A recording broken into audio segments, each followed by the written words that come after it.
Hey everybody, my name is Ted Forbes and welcome back to another episode of The Art of Photography. And this week we are actually recording in the wonderful city of Los Angeles, California. I'm here for a conference and I was going to do the show this week, and if you've ever been to Los Angeles, you understand that you do a lot of driving out here. Nothing is very close to anything else. And you see some really beautiful stuff. And one thing that I have noticed the last couple days is this wonderful, mid-century modern 1950s style of architecture that really permeates through the city that you continue to see even today, just kind of this spirit of mid-century modernism that goes on. And I thought it would be really cool to cover somebody local to Los Angeles. And I want to talk about a photographer by the name of Julius Shulman. And Julius Shulman is an interesting guy. He had a very simple but very important career shooting architecture. And he's most famously known, one, for working with some of the great mid-century modern architects of the day and designers, people like Pierre Koning, Charles Eames, Richard Neutra, folks like that. And it's interesting because I think, when you consider that period of time where, you have the style of design that's so unique and so interesting and so fresh, and we'll talk a little bit about this. And, here is your photography representative of that movement. And Julius Shulman did some amazing stuff, and we're going to look at some of those photos today. But just to give you a little biographical background information on Mr. Shulman, he was born in 1910 and he died in 2009. So he was, I think, 98 actually when he passed away. And had a very long, interesting career, very much focused on mid-century modern architecture. The story goes is that he was quote-unquote discovered by Richard Neutra when he had shot one of his homes with his camera, and Neutra saw the prints and said, "Hey, I'm going to give you your first assignment." Shulman had a photography studio that mainly did a lot of architectural work for publications out of New York. The work he is best known for, in specifically one home, which was referred to as case study number 22, or the Stahl House, which is still in Los Angeles. It was never torn down. And to give you a little background information on what these model homes or these case study homes were, Arts and Architecture magazine in the early 50s, well, I guess it was late 40s, early 50s, did this huge assignment. So you have post-World War I, and you have this huge housing boom that's going on in the United States. You have people who are coming back from the war, people are starting to settle down, you have this mind shift, I think, within culture, and people are building a lot of homes at this point. And these mid-century modern homes were commissioned by Arts and Architecture magazine to be case study homes. And so what they were homes built to show that you could have something that was very stylish, very efficient, and very affordable all at the same time. And they built a series of these homes, and number 22, which was the Stahl House, is still standing today. I really wanted to see if I could go up there and shoot it, and they have kind of a weird delineation between wanting to do commercial projects and personal photography and tours, and they weren't open either way, so it's very unfortunate, but you can sort of see it. It's this beautiful home, and we're going to look at it in some of the pictures in a second, that basically is seated up in the Hollywood Hills that looks over Los Angeles and is the most breathtaking views you can imagine. And the irony, I think, of this, these affordable, efficient case study homes were built on properties that are worth just a ton of money these days. So anyway, I think without further ado, it would be best to go look at some images, and I think you're going to see how not only Julius Shulman embodies a sense of architecture, a sense of mid-century modernism, but I think his influence is still seen in architectural photography today. So come on over and let's take a look at the work of Julius Shulman. We're going to look at the work of Julius Shulman today, and just in case you're new to the show or you want to follow along and look at these later, I use Pinterest for these things, and the reason I love Pinterest so much is it's a way of actually bookmarking images, and for my own research, for stuff I do on the show, it's also a great way to present them. So if you want to go check this out for yourself and maybe click on some of these links and go visit the sites and sources that I got these images from, I encourage you to do so. And you can follow me on Pinterest. My account is pinterest.com/Ted Forbes. So pinterest.com/Ted Forbes. When you go there, you're going to see if you want to subscribe, and you can actually get previews of what I'm going to be doing because I publicly research all my shows in advance, so you'll see images pop up from time to time, so you'll know what we'll be doing. But Pinterest organizes everything into what they call boards, and you can see all the boards here. And I have them for various things, and if you scroll all the way down to the bottom, this is where the newest boards end up going. Here is Julius Shulman. So we're going to click on the Shulman board, and here we are going to be able to see some work. And I'll go ahead and click through these images so we can look at some things. This is an image actually that someone else shot, but this is Mr. Shulman photographing the famous case study number 22, the Stahl home in Los Angeles.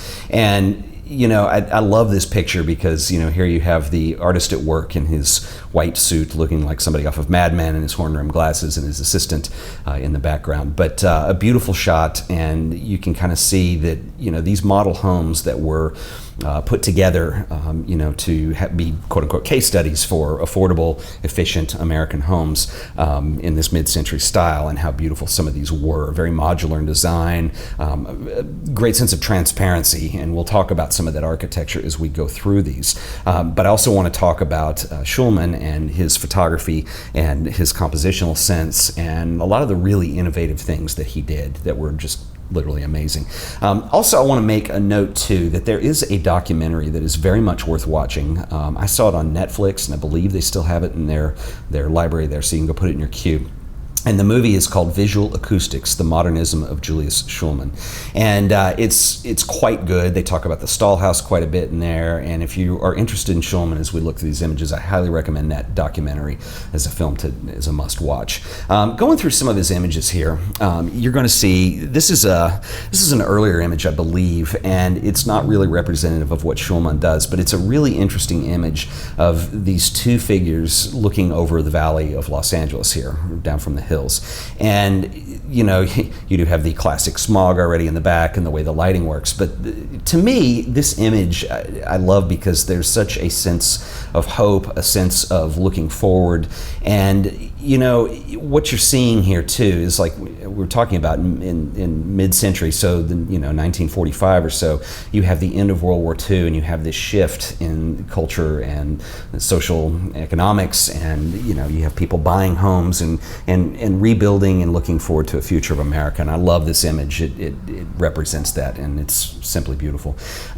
This is a classic Shulman image here, and what we have here is this wonderful mid-century modern shape of architecture here with the buildings in the background, and you're going to see that a lot of this work was in black and white because this is the way people shot for magazines in that day.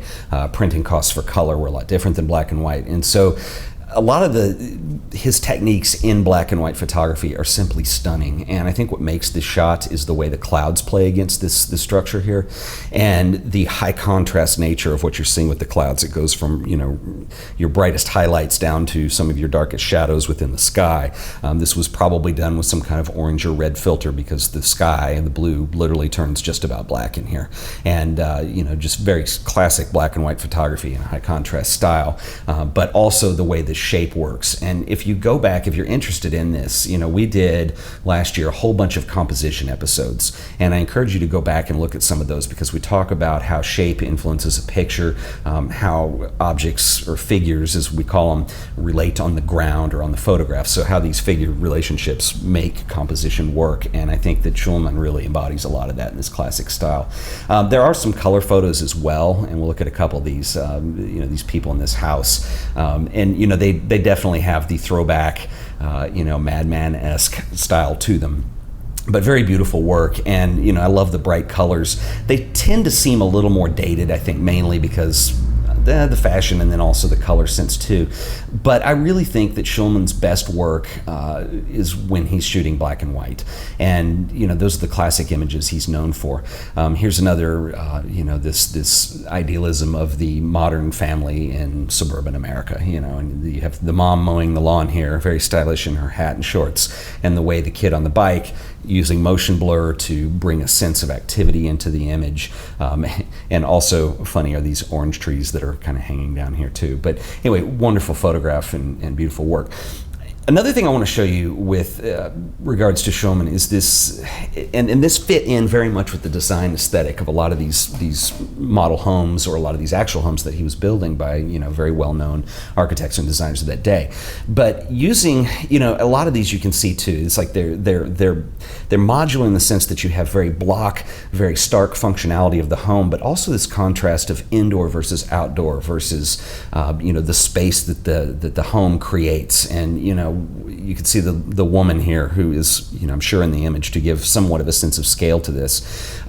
Without her, it's hard to tell how tall this is necessarily, and, illustrating this for an architecture magazine. But anyway, this woman walking in, and obviously there's no legitimate wall, but the way it's photographed, you have this big separation between the yard and the parking area, for instance, or the porch, the way the tree works in the back, and then the glass structure that becomes the home.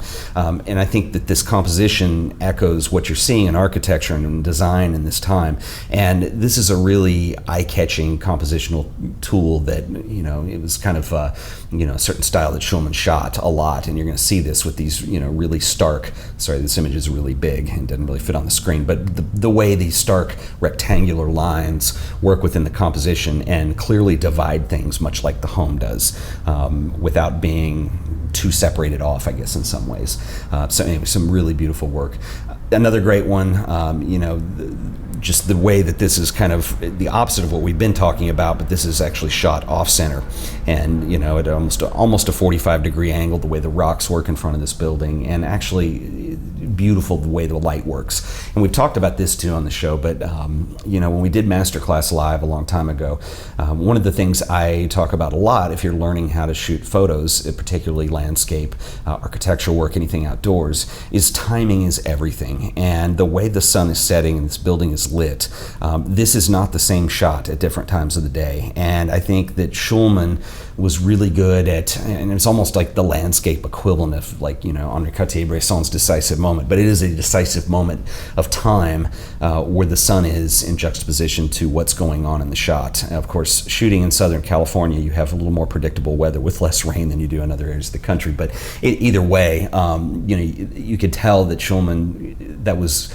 a really important part of shooting photos, and what he was doing was time of the day. So you're going to see really optimal light in everything that he did. Another great one that really just embodies architecture in the time. This interior of this building with this wild spiral shape in the middle with the 45-degree angle lines and also the straight up vertical lines, and just really embodying that. Again, you're going to see people in a lot of these shots, and a lot of times shooting people in these shots, that they're silhouetted out because the light's coming from behind them, but they're not there to be portraits. I think they're added to give a sense of scale, and you're going to see that a lot in his architectural photography.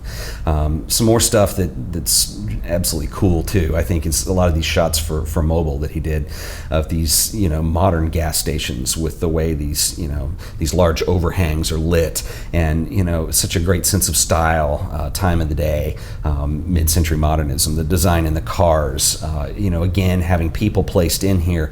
They're not the point of focus necessarily, but using humans to actually color the photograph a little bit, not literally color it, but to give interest to the composition. Shulman's night photography is simply stunning. This is an amazing shot, and I love the way this is all lit up, and just the way you see some of these highlights echo and kind of reflect into the street, and the way the light diffuses off. And this is the Academy Theater here, and it's a beautiful photo, and you're going to see a lot of these night shots. We're coming around now. These are some photographs of the case study number 22, or the Stahl House. We looked at one a second ago, but again, done at night, and you have this, and I love this too, and it's really echoed. I don't think he's creating it, it's already been created within the style of the architecture and the design of the home, but almost this interior-exterior relationship where you have a glass living room, or the seating area, the pool, and are you indoors or outdoors? It really kind of brings the in with the out. Here's another famous color photograph from the Stahl House, and the way this hangs over the hill here as you look into the valley is it's stunning. And I would love to have all the furniture in this house. I think it's just really cool, and it's a great period in history. Another one that's really beautiful of again, this juxtaposition of interior versus exterior. Is it inside, is it outside? Bringing outside inside with these large rectangular rooms with glass walls, and it's a really clean, beautiful style. And this being, another one of the most famous ones of the Stahl House. And I love how these two women are sitting in the living room. And this is a challenging shot, and we're talking about timing, time of day. to be able to get the lights of Los Angeles below and not have the scene in the living room blow out, this is a trickier shot than you think it is to get. And they do talk about this quite a bit in Visual Acoustics, the documentary I was talking about. So I really encourage you to go watch that. Anyway, once again, this is the board on Pinterest for Julius Shulman. You can follow that if you go to Pinterest.com/Ted Forbes. Just follow me so you'll see new boards when they come on. And that is the work of Julius Shulman. So this has been the work of Julius Shulman, and I hope this is somebody you guys have found interesting. And one of the things that I really love about Shulman's work is that it's, representative of not only a time and a place in the history of photography, but like I said, it's at this crossroads where as a photographer, he's embodying a lot of the elements and a lot of the concepts and a lot of the ideals of mid-century modernism, a lot of the aesthetic. Obviously, a lot of this has kind of come back, a lot of these stylistic elements more recently in this retro kind of way, because it was highly stylized. So, television shows like Mad Men that have come on. There was another TV show called Pan Am that was done, in this style of mid-century or post-mid-century modernism. I believe Mad Men takes place in the '60s, but you get the idea. And anyway, I love Shulman's work, and it's also interesting to me that I don't think that architectural photography has changed too much. I think he still has a heavy influence on stuff that's done today for magazines and for publications, for books, things of that nature. So anyway, I encourage you to look more into Shulman. I will put links below in the show notes. And before we get going today, I do want to make two little quick shout out announcements. First of all, I think this will be something that a lot of you guys who watch the show who are really interested in film photography would be into. And my friend Aaron Martin he's got a Kickstarter project. He's a filmmaker, and one of the reasons I think we're friends, but we kicked it off right away, is that, even as a filmmaker, we still both have this mutual respect and passion for real film. And he is actually looking to do a documentary right now on 16mm. And shooting with various cameras that he's got. And the film is going to be basically dealing with an excavation of a mastodon that has been found. And he is looking to document this. And he's trying to raise money to do this on Kickstarter. This is a personal project. It's something he's doing for the passion, pretty much. And I really encourage you to check it out. And if you can swing a couple dollars, if you sign up for a Kickstarter account, it integrates with an Amazon.com account, so you can actually donate some money if he meets his goal for the project, which is only, I think, about 2,000 something. He's looking to buy film stock is what it is, which is not cheap. It's very expensive. And there's some perks and incentives in there as well. So anyway, I will put a link down in the show notes. If for some reason you can't access the show notes right now, I'll put a vanity URL. So if you go to theartofphotography.tv/mastodon, theartofphotography.tv/mastodon, that'll redirect you over to Aaron's Kickstarter page. And consider giving him a couple dollars and help support him. He's not looking for much, and I think this is a very doable goal. And Aaron is very talented. There's a little video of him talking about the project there, and he's a very good friend of mine, and I wish him the best. I have donated, so you guys please do the same. The other shout out that I want to give today is probably going to be very irrelevant to most of you who watch the show, but behind the scenes, some of the people I work with and some of the things that I do to get this thing produced. I have worked with an account manager at YouTube for the last couple months, which is my friend, the lovely Miss Devon. Devon is no longer my account manager. She has taken another job within the Google family, and I wish her the best of luck. She has been a pleasure to work with, and what you guys probably don't know is that she has helped enormously behind the scenes in helping me shape content and come up with a deliverable thing that we can put out every week. And anyway, I'm very gracious for Devon's help and support, and she will definitely be missed. So anyway, guys, once again, this has been The Art of Photography, and I want to thank you guys for watching, and we'll see you next time. I may try and record another episode here in LA because it's such a inspiring and beautiful place to be. So anyway, once again, guys, this has been The Art of Photography, and I'll see you guys next time. Later.